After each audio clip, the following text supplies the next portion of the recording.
ఇయ్యలే, ఒక్క స్కూల్ ఇయ్యలే. ఇవాళ మాత్రం సిగ్గు లేకుండా వచ్చి ఓట్లు అడుగుతున్నారు. ఏమని ఓట్లు అడుగుతున్నాడు ఈటెల రాజేందర్ అన్న? ఒకటే మాట చెప్తున్నాడు. ఏమంటాడు? జై శ్రీరామ్. అంటే ఎందుకు వేయాలి ఓటు అంటే, గుడి కట్టినాం మాకు ఓటు వేయండి. మరి మనం కట్టలేదా? కేసీఆర్ గారు కట్టలేదా గుడి? పక్కనే ఉన్నది యాదగిరి గుట్ట, 4 ఏళ్ల కిందటే జోర్దార్ గుడి కట్టలేదా కేసీఆర్ గారు? ప్రాచీన శిల్పకళా సంపదను అట్లే ఉంచుకుంటా అద్భుతమైన నవీన కళాకారులతో అపురూపమైన గుడి కట్టలేదా కేసీఆర్? ఒక్క గుడి కట్టడం మాత్రమే కాదు, కేసీఆర్ గారు ఆధునిక దేవాలయాలు కూడా కట్టిండు, ప్రాజెక్టులు కట్టిండు. కాళేశ్వరం లాంటి ప్రాజెక్టు, పాలమూరు రంగారెడ్డి ఎత్తిపోతల ప్రాజెక్టు, అందులో కట్టిన రిజర్వాయర్లకు కూడా, బ్యారేజ్లకు కూడా మొత్తం దేవుళ్ల పేర్లు పెట్టిండు. Rajarajeshwara Sagar, Mallanna Sagar, Konda Pochamma Sagar, Ranganayaka Sagar, Lakshmi barrage, Parvathi barrage, Saraswathi barrage. మరి కేసీఆర్ కంటే ఎక్కువ దైవ భక్తున్నదా బీజేపీలకు? కేసీఆర్ కంటే ఎక్కువ హిందువులా బీజేపీలు? అందులో అడుగుతా. కేవలం గుడి కట్టినాం కాబట్టి ఓట్లు వేయాలంటే మరి కేసీఆర్ కట్టిన గుడి సంగతి ఏంది? కేసీఆర్ కట్టిన ఆధునిక గుడుల సంగతి ఏందని నేను అడుగుతా ఉన్నా.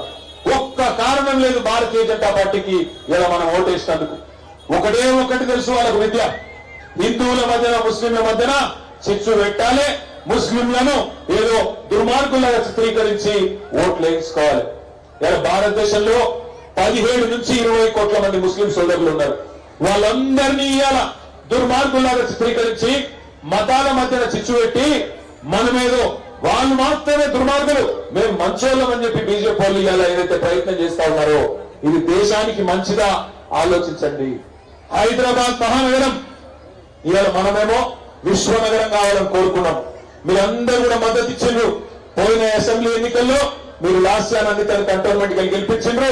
మొత్తం హైదరాబాద్ పట్టణంలో ఒక్క సీటు కూడా కాంగ్రెస్ పార్టీకి ఇవ్వలేదు. మీరు బడాబాయి 2014లో మోసం చేస్తే చోటాబాయి, ఎవరు చోటాబాయి? రేవంత్ రెడ్డి. చోటాబాయి ఏమో మొన్న మార్కెట్లోకి వెళ్ళిండు 2023 में 2023లో బయటికి వెళ్ళి రేవంత్ రెడ్డి గారు చోటాబాయి కూడా అరిచేతిలో వైకుంఠం చూపెట్టిండు. మన హైదరాబాద్ ఏమో ఆగం కాలే, జిహెచ్ఎంసీ పరిధిలో ఏమో ఆగం కాలే, కంటోన్మెంట్ వాళ్ళు కూడా ఆగం కాలే. మీకు తెలుసు వీడు లంగా అని, అందుకే నమ్మలేదు మీరు. కానీ పాపం ఊర్లలో జిల్లాలల్లో కొంతమంది అమాయకులు నమ్మి మోసపోయారు. అని చేతిలో వైకుంఠం చూపెట్టిండు. బస్సు ఫ్రీ, బంగారం ఫ్రీ, నెలకు మహిళలకు 2500, ముసలులకు 4000, 2 లక్షల రుణమాఫీ, ఆడపిల్లలకు స్కూటీలు, నోటికొచ్చిన మాటలు ఏది పడితేనే చెప్పుకుంటూ పోయిండు. ఆయనతో కొంతమంది ఓట్లు వేసిండ్రు. అడ్డుమారి గుడ్డి దగ్గర ముఖ్యమంత్రి అయిన ఆయనకి 4.5 నెలలు